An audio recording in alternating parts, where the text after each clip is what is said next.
For 3 years, Margaret told everyone I was too short to be her husband. She left me for Daniel, a man who stood 6'3", while I barely reached 5'7". She said height mattered more than love, more than loyalty, more than the 6 years we spent building dreams together. On the day she walked out, she looked down at me, literally and figuratively, and said I would never amount to anything because small men stay small forever. She was wrong. Dead wrong. 3 years later, I own a chain of luxury hotels across the country, drive cars that cost more than Daniel's annual salary, and married a woman who makes Margaret look ordinary in every possible way. And now, Margaret is outside my office building, crying in the rain, begging me to take her back. But here is the thing she never understood. When you break someone completely, when you shatter their heart and stomp on their dreams, you do not get to come back when they rebuild themselves into something better. You do not get to claim credit for their success. You do not get forgiveness just because you finally realized what you lost. Margaret thought leaving me would set her free to find happiness with a taller man. Instead, she found misery, regret, and a carousel of failed relationships with men who treated her exactly the way she treated me. Like garbage. Meanwhile, I found Melissa. Beautiful, successful, kind, Melissa, who never once measured my worth by the inches above my shoes, but by the size of my heart and ambition.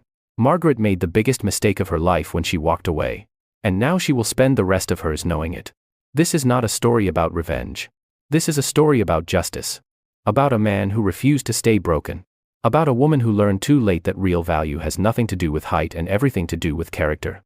So when Margaret showed up begging, I did not yell. I did not gloat. I simply smiled and said the 4 words that destroyed her completely. I am already married. My name is Robert, and before Margaret broke me, I was just an ordinary guy trying to make it in the world. I met her during my final year of college, at a coffee shop near campus where I worked part-time to pay for my books and rent. She walked in on a rainy Tuesday afternoon. Soaked and frustrated because her umbrella had turned inside out during a sudden downpour. I offered her my jacket and a free coffee, and she smiled at me with those bright green eyes that I would later dream about for months after she left. We started dating 2 weeks later. Back then, Margaret was sweet, funny, and full of dreams about opening her own boutique someday. I supported her completely, working extra shifts to help her save money, staying up late to help her design business plans, driving her to meetings with potential investors, even when I was exhausted from my own job. She said I was her rock, her partner, her future husband. I believed every word. For 6 years, we built a life together. We rented a small apartment on the east side of the city, adopted a cat named Buttons, and talked endlessly about our future. She wanted 3 kids. I wanted 2. We compromised on 2.5. Laughing about what half a kid even meant. I proposed to her on the anniversary of the day we met, at that same coffee shop where everything began. She cried happy tears and said yes, before I even finished asking the question. We set a wedding date for the following spring. Everything seemed perfect. But perfection, I learned, is fragile. It started small. Comments about my height that I thought were jokes. Babe, can you reach that top shelf? Or should I call someone taller? Robert, maybe you should wear shoes with thicker soles when we go to my company party. Do you think our kids will be short like you or normal like me? At first, I laughed along, thinking she was just teasing. But the jokes became more frequent, sharper, crueler. She started comparing me to other men. Her coworker Daniel, who stood over 6 feet tall, became a constant reference point. Daniel could reach the overhead compartment on the plane without standing on his toes. Daniel looked so impressive, standing next to the CEO during the company photo. Daniel got promoted again, probably because tall men just command more respect. I tried talking to her about it, explaining how the comments hurt, but she dismissed my feelings. Robert, stop being so sensitive. I am just being honest. Height matters in the real world. You cannot change biology. Then came the ultimatum I never saw coming. It was a cold evening in November, 7 months before our wedding. Margaret came home late from work, and I had prepared her favorite meal, hoping to surprise her after a long week. She barely looked at the food. Instead, she sat down across from me, her face serious, and said the words that would haunt me for years. Robert, I cannot marry you. I tried to laugh it off, thinking it was stress talking. Margaret, what are you saying? We are getting married in April. You already picked out your dress. She shook her head slowly. I made a mistake. I thought I could overlook your height, but I cannot. Every time I imagine walking down the aisle, I see myself next to you, and it just feels wrong. People will judge us. They will wonder why I settled. The room spun. Settled. Margaret, we have been together for 6 years. You said you loved me. I do love you, she replied coldly, but love is not enough. I need someone who makes me feel proud when I stand next to them. Someone who fits the life I want. Daniel asked me out last week. He is everything you are not. Tall, confident, successful. I am going to say yes. I sat there frozen, unable to process what I was hearing. You are leaving me for Daniel? After everything we built together? She stood up, already packing her things. It is not just about Daniel. It is about me choosing the life I deserve. You will understand someday, Robert. This is better for both of us. You will find someone who does not care about height. And with that, Margaret walked out of my life. She took her clothes, her cat, her dreams, and left me sitting alone at a table set for two, staring at a meal that would go cold and uneaten. The engagement ring I had saved months to buy sat abandoned on the counter. She did not even take it. That night, I did not cry. I sat in silence, replaying every memory, every promise, every moment I thought we were building forever. And slowly, the heartbreak transformed into something else. Determination. Margaret thought my height defined my worth. She thought leaving me would lead her to happiness. But she forgot one critical thing. Height does not measure ambition.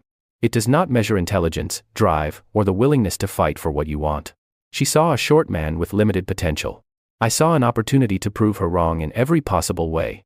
The next morning, I quit my dead-end job and enrolled in a business accelerator program I had been too scared to apply for. I stopped trying to make myself taller and started making myself better. Smarter. Richer. Stronger.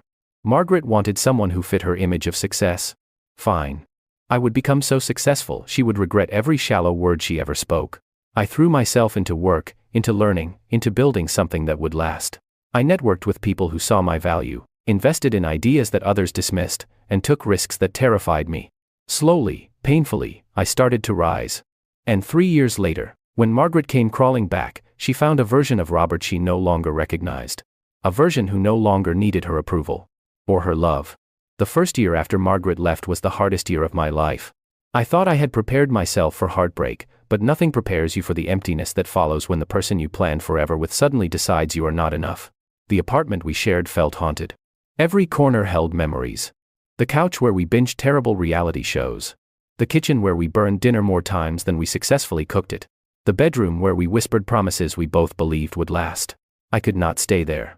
2 weeks after Margaret left, I moved out and into a tiny studio apartment across town. It was cramped, depressing, and smelled faintly of mildew, but it was mine. And more importantly, it held no ghosts. I threw myself into the business accelerator program with a desperation that bordered on obsession. While other participants networked casually and took weekends off, I worked around the clock. I attended every workshop, studied every case study, and pitched ideas until my voice went hoarse. My first business idea failed spectacularly. I tried launching an online marketplace for handmade furniture, convinced it would fill a gap in the market. Instead, it filled a gap in my bank account, draining what little savings I had left. I lost thousands of dollars and months of work. Most people would have quit. But I was not most people anymore. Margaret leaving me had stripped away my fear of failure. What was the worst that could happen? Someone would laugh at me, judge me, think I was not good enough. Margaret already did all of that. There was nothing left to lose. So I picked myself up, analyzed what went wrong, and started again. My second idea worked. Barely. I created a consulting service helping small hotels improve their customer experience and online presence. It was not glamorous, but it paid the bills. More importantly, it taught me everything about the hospitality industry. How hotels operated, where they struggled, what customers actually wanted versus what businesses thought they wanted. I worked with dozens of small properties, learning their pain points, understanding their challenges. And slowly, an idea began forming. What if I could create a hotel chain that solved all these problems? A brand focused on affordable luxury, where regular people could experience 5-star service without 5-star prices. I spent 6 months researching, planning, creating financial projections that kept me up until 3 in the morning most nights. I pitched the idea to 12 different investors. 11 said no. They said I was too young, too inexperienced, too ambitious for someone with no track record. One investor, an older gentleman named Thomas who had built his fortune in real estate, said something different. He said, "You remind me of myself 30 years ago. Hungry, angry, determined to prove everyone wrong. I like that." Thomas became my first investor, putting up $200,000 in seed money. It was not enough to launch the hotel chain I envisioned, but it was enough to start small. I found a rundown property on the outskirts of the city, a former motel that had been abandoned for 3 years. The owner was desperate to sell. I bought it for a fraction of its value, then spent every waking hour renovating it myself. I painted walls, fixed plumbing, installed new fixtures, designed the layout to maximize space and comfort. I hired a small team of people who believed in the vision, young professionals who were willing to work for equity instead of big salaries. Together, we transformed that rundown motel into something special. We opened 6 months later. The first week, we had 12 guests total. The second week, 23. By the third month, we were fully booked every weekend. Word spread. Travel bloggers started writing about us. Review sites gave us 5-star ratings. Guests loved the combination of affordable prices and exceptional service. Within a year, that single property was generating enough profit to open a second location. Then a third. Then a fourth. By the end of year 2, I had 8 properties across 3 states. By year 3, I had 25 properties and a corporate headquarters in the city center. I named the chain Ascend Hotels. The irony was not lost on me. While Margaret had left me because she thought I would never rise above my height, I built a company literally called Ascend. Every time I signed a new property deal or opened a new location, I thought about her words. Small men stay small forever. I was proving her wrong with every success. But success came with a price. I worked 18-hour days, 7 days a week. I had no social life, no hobbies, no time for anything except building the business. My friends from college stopped inviting me to gatherings because I never showed up. My family worried I was burning out. I was. But I could not stop. Every time I thought about slowing down, I remembered Margaret's face when she told me I was not good enough. I remembered Daniel's smug expression when I saw them together at a mutual friend's party 6 months after the breakup. I remembered the pity in people's eyes when they asked how I was doing after the split. That fuel kept me going, even when my body begged for rest. Then one day, something changed. I was at a hotel industry conference, exhausted and running on 3 hours of sleep, when I met Melissa. She was giving a keynote speech about sustainable hospitality practices. She stood on that stage, confident and brilliant, talking about environmental responsibility and ethical business practices with a passion that captivated the entire room, including me. After her speech, I approached her to introduce myself. I expected a brief handshake and polite conversation. Instead, we talked for 2 hours. She asked about Ascend Hotels, genuinely interested in how I had scaled so quickly. I asked about her consulting firm, impressed by her innovative approaches to sustainability. We exchanged business cards. She followed up the next day with an email suggesting we meet for coffee to discuss potential collaboration. That coffee meeting turned into dinner. Dinner turned into a weekend trip to visit one of my properties. The weekend trip turned into regular phone calls that stretched past midnight. For the first time in 3 years, I thought about something other than work. For the first time since Margaret left, I felt like maybe I could be happy again. But I was terrified. What if Melissa was like Margaret? What if she was sweet and kind now, but would leave the moment someone taller, richer, more impressive came along? What if I let myself fall and got shattered all over again? I almost sabotaged it before it began. I created distance. Cancelled plans. Made excuses about being too busy. Melissa saw right through it. One evening, she showed up at my office unannounced. "Robert," she said, standing in my doorway with her arms crossed, "I do not know what happened to you before we met, but I can see you are terrified of getting hurt again." I started to deny it, but she cut me off. "I am not asking you to tell me your whole story right now. I am just asking you to stop running. If you do not want to see me anymore, say so, and I will leave. But if you are pushing me away because you are scared, then stop. I am not going anywhere unless you tell me to." So I told her everything. About Margaret, about the breakup, about the comments about my height and the years of feeling inadequate. About building Ascend Hotels to prove her wrong. About being terrified that anyone I cared about would eventually see me the way Margaret did. Melissa listened without interrupting. When I finished, she was quiet for a long moment. Then she said something I will never forget. "Robert, I do not care how tall you are. I care about who you are. And the man I see is someone who turned pain into purpose. Rejection into resilience. That is attractive. That is valuable. That is enough." For the first time in 3 years, I believed someone could love me exactly as I was. And that is when my real life began. Falling for Melissa terrified me in ways I had not expected. After Margaret, I had built walls so high I convinced myself they were permanent. I told myself I did not need love, did not need companionship, did not need anything except success. But Melissa walked into my life and those walls started crumbling. Every time she smiled at me, I felt something crack inside. Every time she reached for my hand, I felt the old wounds reopening. Not because she hurt me, but because letting someone in again meant risking everything I had barely survived losing before. The nightmares came back. I had not dreamed about Margaret in over a year, but suddenly she was there every night. In my dreams, she stood over me, laughing, pointing out every flaw, every inadequacy. Sometimes Daniel was there too, his hand on her shoulder, both of them looking down at me with pity and contempt. I would wake up in cold sweats, heart racing, convinced that Melissa would leave any day now. I started testing her without realizing it. I canceled dates at the last minute to see if she would get angry. She did not. She just rescheduled. I deliberately picked restaurants where the staff knew me, where I would inevitably stand next to taller men, watching her face for any sign of embarrassment. She never flinched. She just held my hand tighter. I even introduced her to my most successful friends, men who were taller, richer, more conventionally attractive. I watched her interact with them, waiting for that flicker of interest. That moment of comparison. It never came.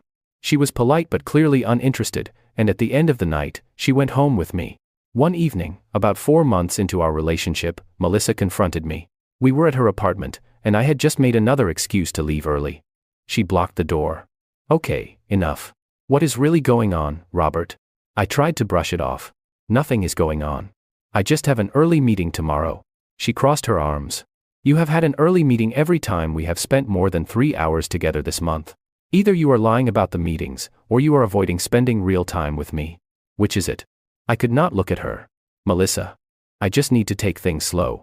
We are taking things slow, she said gently. But slow is not the same as running away. Talk to me. What are you so afraid of? And that is when I broke. I told her everything I had been too scared to say.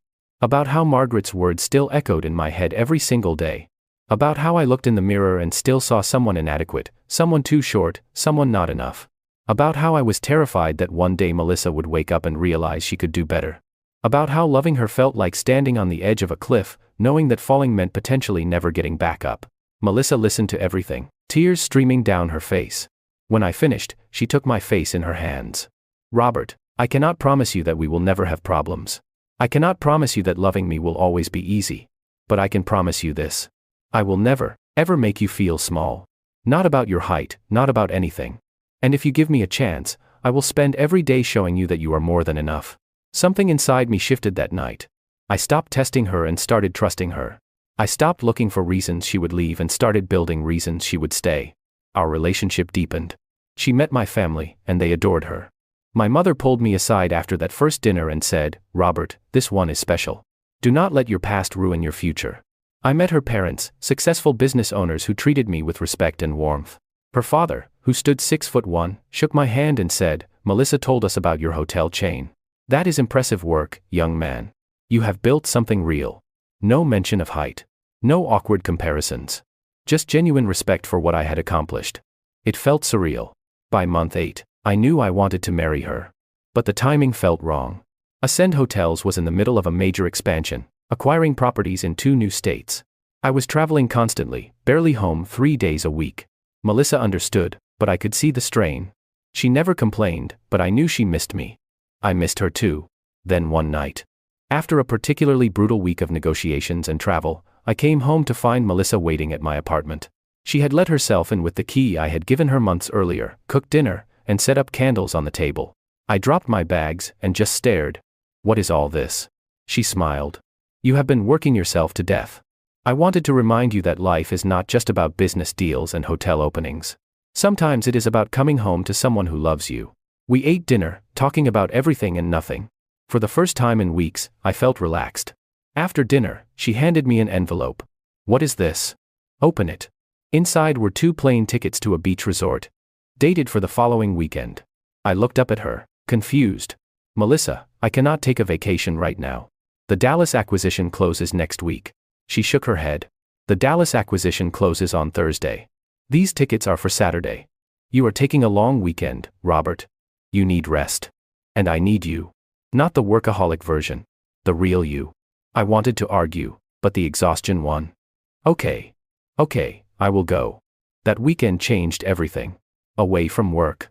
Away from the constant pressure to build and grow. And prove myself.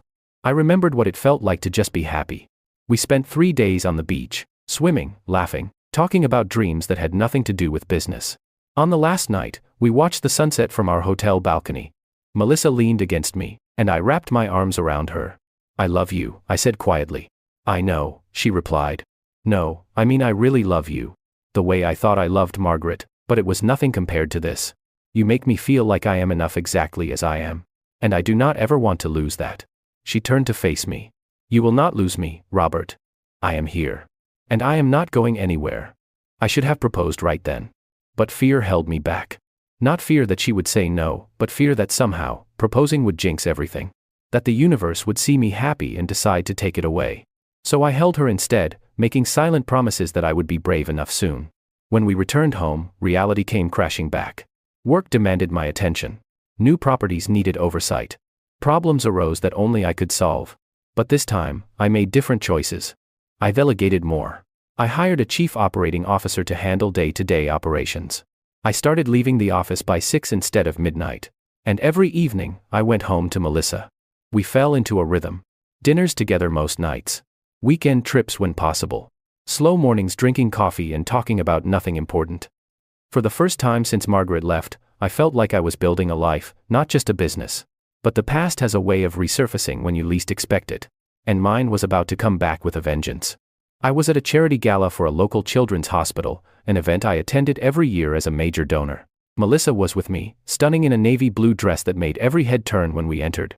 We were mingling with other donors when I heard a voice I had not heard in 3 years. Robert? I froze. That voice still had the power to send ice through my veins. I turned slowly, and there she was. Margaret.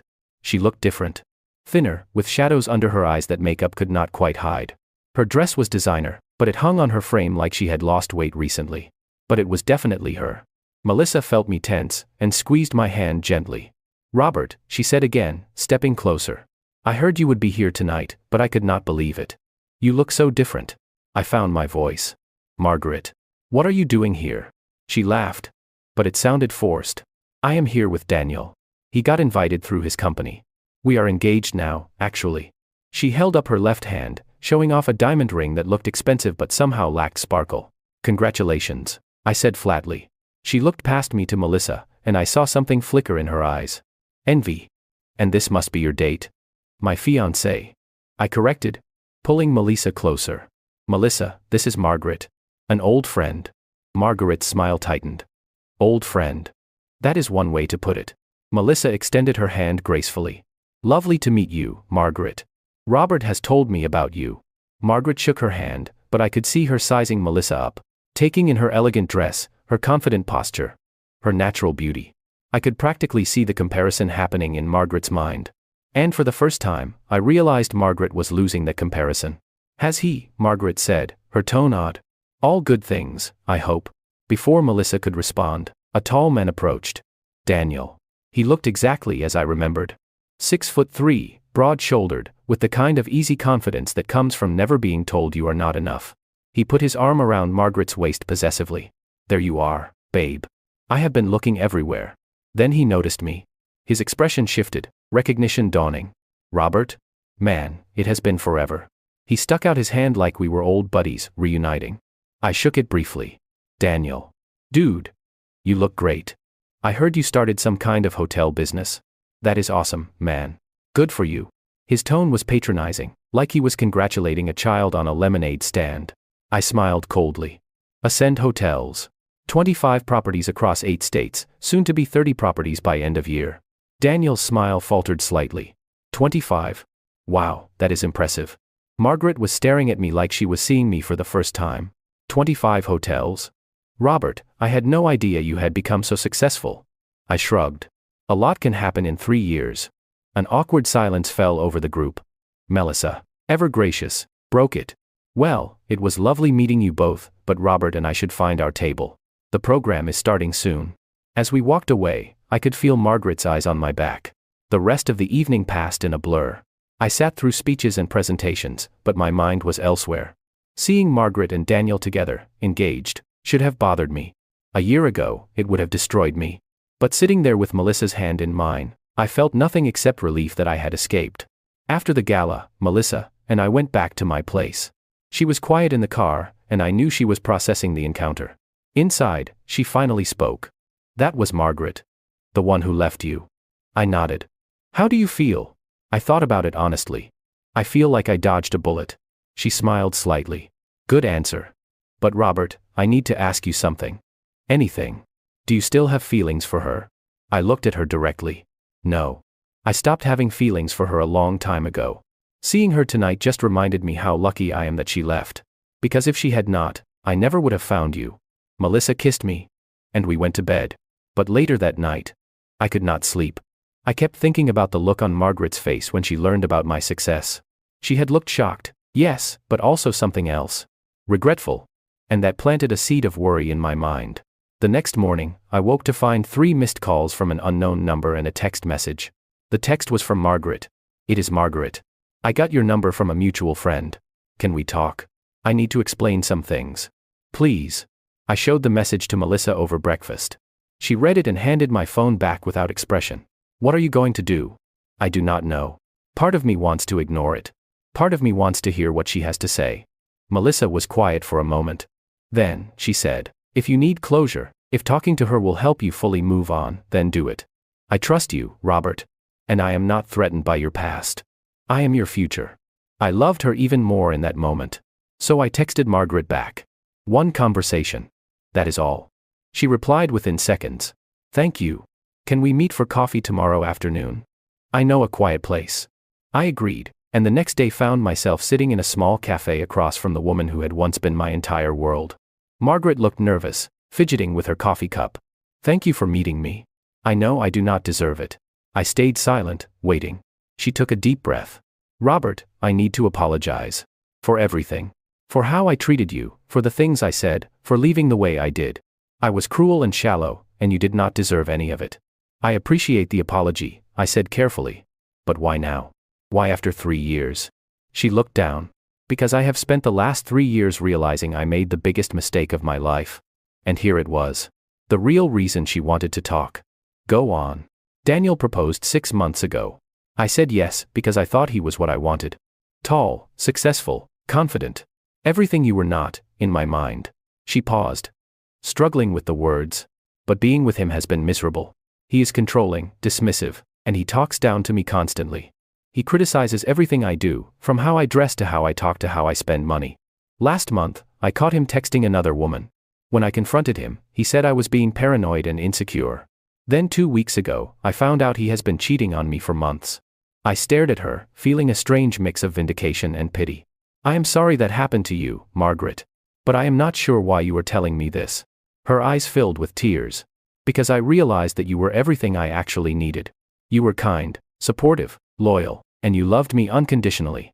And I threw that away because I was obsessed with superficial things like height and status. I was an idiot, Robert. And I am so sorry. The tears started falling. I have thought about you every day for 3 years. I have regretted leaving you every single day. And when I saw you at the gala, looking so successful and happy, with that beautiful woman on your arm, I realized I lost the best thing that ever happened to me. She reached across the table and grabbed my hand. Robert, I know I do not deserve another chance. But I am asking for one anyway. I broke things off with Daniel this morning. I am done settling for men who treat me like garbage. I want to be with someone who actually loves me. I want to be with you. And that is when my phone buzzed with a text from Melissa. Dinner at 7? I am making your favorite. I looked at Margaret's tearful face, at her hand desperately clutching mine, at the regret and hope in her eyes. Then I gently pulled my hand away. Margaret. I am engaged. Her face crumpled. What? I am engaged to Melissa. I am going to marry her.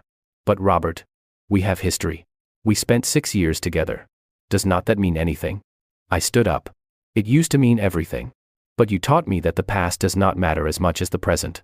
And presently, I am in love with someone who never made me feel like I was not enough. I walked out of that cafe and never looked back. I should have known Margaret would not give up that easily. The coffee shop conversation should have been the end.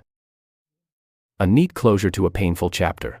But Margaret had spent 3 years regretting her decision. And apparently, one rejection was not enough to stop her.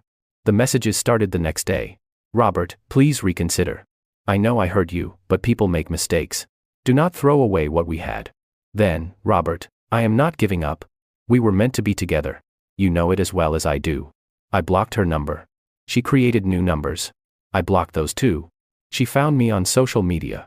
I blocked her there as well. Then she started showing up.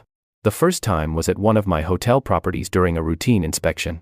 I walked into the lobby, and there she was, sitting in the waiting area like a guest. "Robert, we need to talk." "Margaret. How did you know I would be here?"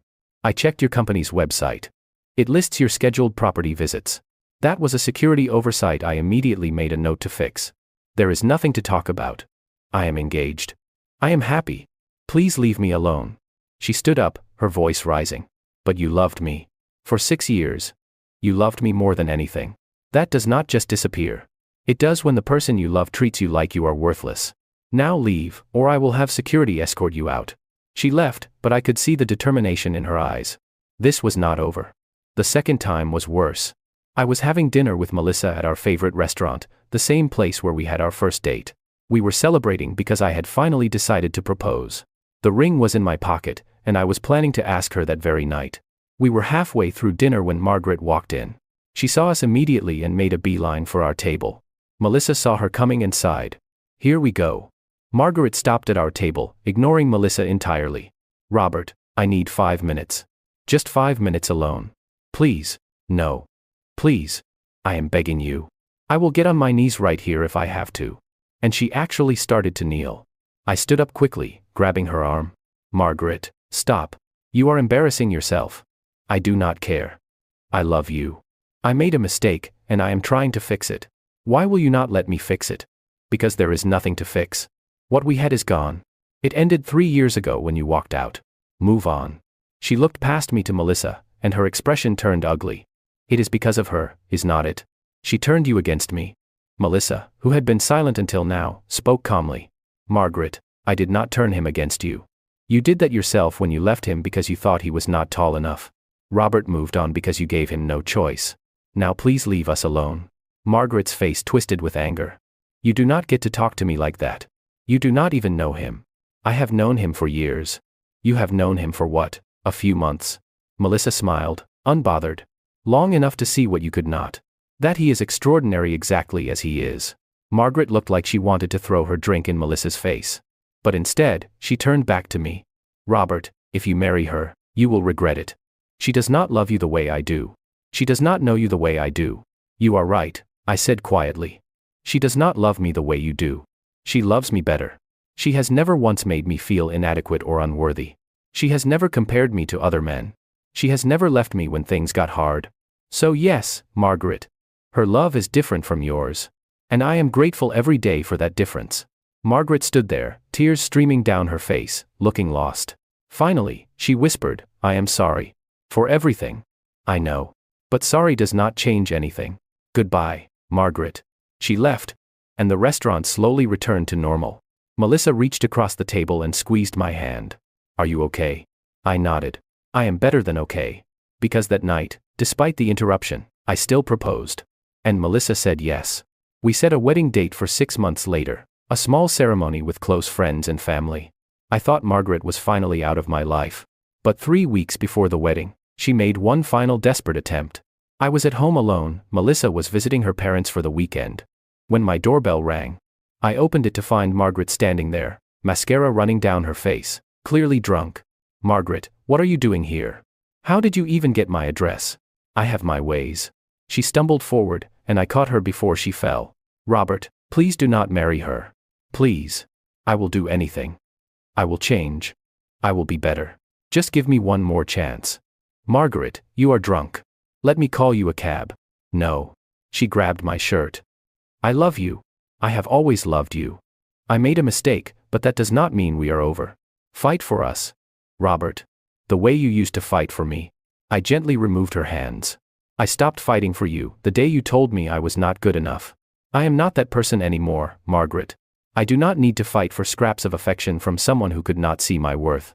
I have someone who sees it without me having to beg." She collapsed against me, sobbing. "I do not know what to do. I have ruined everything. Daniel is gone. You are gone. I am so alone." I helped her to the couch and got her some water. Part of me, the part that once loved her desperately, felt sympathy. But the rest of me knew this was not my problem to fix. "Margaret, you need to figure out your life without using me as a crutch. What we had is over. Truly over. You need to accept that and move forward. But I do not know how." That is something you will have to figure out. I called her a cab and waited with her until it arrived. As she was leaving, she turned back one last time. Does she make you happy, Melissa? Yes. Happier than I ever thought possible. She nodded slowly. Then I guess I got what I deserved. The cab pulled away, and I never saw Margaret again. The wedding was perfect. Small, intimate, filled with people who actually cared about us. Melissa looked breathtaking in a simple white dress, and when I saw her walking down the aisle, I knew without a doubt I was marrying the right person. We exchanged vows we had written ourselves. Mine included a line that made Melissa cry. You saw me when I was broken and chose to love me anyway. You never tried to fix me or change me. You just showed me that I was never broken to begin with. I will spend the rest of my life being worthy of that love. Hers included a line that made me cry. You taught me that real strength is not about how you look or how tall you stand, but about how you rise after falling. And Robert, you rose higher than anyone I have ever known. I am so proud to call you my husband. We danced, celebrated, and started our life together. And I finally, completely, let go of the past. 5 years passed. 5 incredible years. Melissa and I built a life that exceeded every dream I had dared to imagine. Ascend Hotels grew to 70 properties across 15 states, with international expansion planned for the following year. I hired a full executive team, finally allowing myself to step back from daily operations and focus on strategy and vision. We bought a house in the suburbs, a beautiful modern home with a backyard big enough for the 2 dogs we adopted. And 3 years into our marriage, we welcomed our daughter, Emma. She had Melissa's green eyes and my stubborn determination, and she was the most perfect thing I had ever seen. Life was good. Better than good. I rarely thought about Margaret anymore. She had become a distant memory, a painful chapter that led me to something better. Then one afternoon, I received a call from Thomas, my original investor and mentor. Robert, I need you to come to my office. There is something you should see. He sounded serious, so I went immediately. In his office, he handed me a folder. Inside were financial documents, news articles, and photographs. This came across my desk this morning. I thought you should know. I started reading. The documents detailed the complete financial collapse of Daniel's company. Apparently, he had been embezzling funds for years, living far beyond his means to maintain an image of success. When the board discovered the theft, they fired him immediately and pressed charges. He was now facing multiple felony counts and potential prison time. But that was not the most interesting part. The most interesting part was what happened to Margaret. According to the articles, Margaret had broken off her engagement to Daniel 3 years ago, right around the time she had started stalking me. After that, she had gone through a series of disastrous relationships. Each man she dated was taller than the last, as if she was trying to prove something to herself or to me. But each relationship ended badly. One man cheated on her repeatedly. Another verbally abused her. A third stole money from her and disappeared. She had cycled through 7 relationships in 5 years. Each one worse than the last. The most recent article was from 2 months ago. Margaret had been admitted to a psychiatric facility after a breakdown. She had apparently become obsessed with the idea that her life had gone wrong because she let me go. She told doctors and anyone who would listen that Robert was the one, and she destroyed her only chance at happiness. She had created fake social media accounts to follow my life from a distance, watching as I got married, bought a house, had a child. She had printed photos of me and Melissa and kept them in a journal where she wrote long entries about regret and what could have been. It was disturbing and sad in equal measure. Thomas watched me read, his expression sympathetic. I thought you should know because she has apparently been telling people that you two were soulmates who were torn apart by circumstances. She has been rewriting history, making herself the victim. I closed the folder. What do you want me to do with this information? He shrugged. Nothing, probably. But I know you. You have a good heart. And I wanted you to be aware in case she reaches out again. She has been released from the facility, and from what I hear, she is not doing well.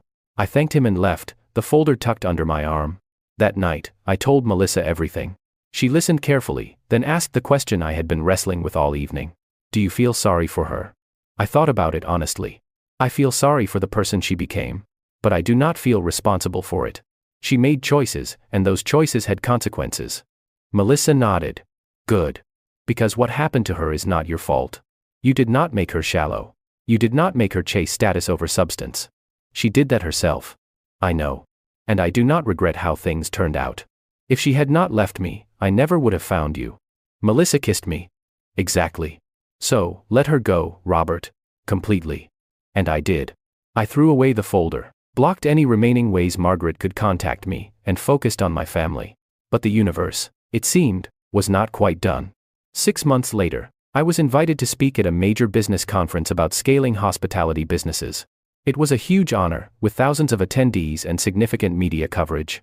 Melissa came with me, and we made a weekend of it, enjoying the city and the rare time away from parenting duties.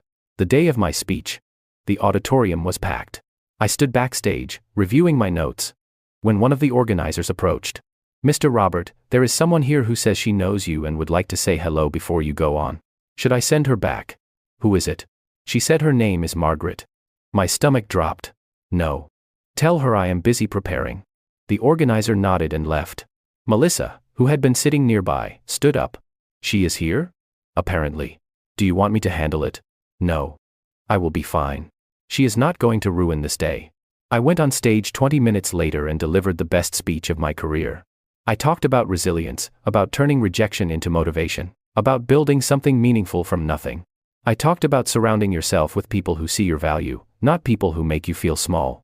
The audience gave me a standing ovation. Afterward, during the networking reception, Margaret found me. She looked different again. Older, worn down. Like life had been hard. She approached cautiously. "Robert." "Margaret. I saw your speech. It was incredible. You have become everything I knew you could be." I did not respond. "I know you do not want to talk to me. I know I do not deserve your time. But I needed to say one thing. I am sorry. Truly, deeply sorry. Not because I want you back. I know that ship has sailed. But because you deserved better than how I treated you. And I have spent 5 years learning that the hard way." I looked at her, really looked at her, and saw someone who had finally learned the lessons I had learned years ago. That external things like height or status do not determine worth. That real value comes from who you are, not what you look like. That love built on superficial things crumbles the moment those things change. "I appreciate the apology," I said finally. "And I hope you find peace, Margaret. I really do. But my life is here now." I gestured to where Melissa stood across the room, talking with other attendees. "With her. With my daughter. With the business I built. You are not part of that life anymore." She nodded, tears in her eyes. "I know. I just needed you to know that leaving you was the biggest mistake I ever made. And that you were always enough, Robert. I was just too blind to see it." I watched her walk away, disappearing into the crowd. And I felt nothing. No anger. No satisfaction. No lingering pain. Just peace. Melissa appeared at my side, slipping her hand into mine. Was that her? "Yeah. Are you okay?" I smiled, pulling her close. "I am perfect." Because standing there, surrounded by the success I built, with the woman I loved beside me, I realized Margaret had done me the greatest favor of my life. She had broken me down completely, forcing me to rebuild myself into someone stronger, more resilient, more successful. She had left me, pushing me toward the person I was meant to be with. And she had taught me the most valuable lesson of all, that the people who leave you when you are at your lowest do not deserve to celebrate with you when you reach your highest. Real love does not measure you. It does not compare you. It does not make you prove your worth. Real love sees you, accepts you, and builds you up. And I had found that with Melissa. Margaret spent 5 years drowning in regret, cycling through toxic relationships, obsessing over what she lost. I spent 5 years building an empire, marrying my soulmate, and creating a family. She lost everything chasing superficial ideals. I gained everything by refusing to let her rejection define me. That is not revenge. That is justice. Years later, I heard through mutual acquaintances that Margaret eventually found stability. She went to therapy, worked through her issues, and eventually found someone who treated her well. I was genuinely happy for her. Not because I forgave her, but because her happiness or unhappiness no longer affected me. She was a chapter in my past, and my present was too beautiful to look back. Emma grew up strong and confident, never once hearing from me that her worth depended on how she looked or how tall she stood. I taught her that value comes from character, kindness, and determination. Melissa and I celebrated 20 years of marriage last month. We renewed our vows on a beach, surrounded by friends, family, and the life we built together. And as I stood there, holding her hands, I thought about that broken, heartbroken man from years ago. The one who thought he was not enough. The one who almost let rejection destroy him. And I smiled. Because that man did not stay broken. He rose. He built. He succeeded. And he found love that did not require him to change a single thing about himself. Margaret was right about one thing. I was too short. Too short to waste time on people who did not see my worth. Too short to beg for love from someone who would not give it freely. Too short to let someone else's opinion define my value. And in being too short for her, I became exactly the right height for the life I was meant to live.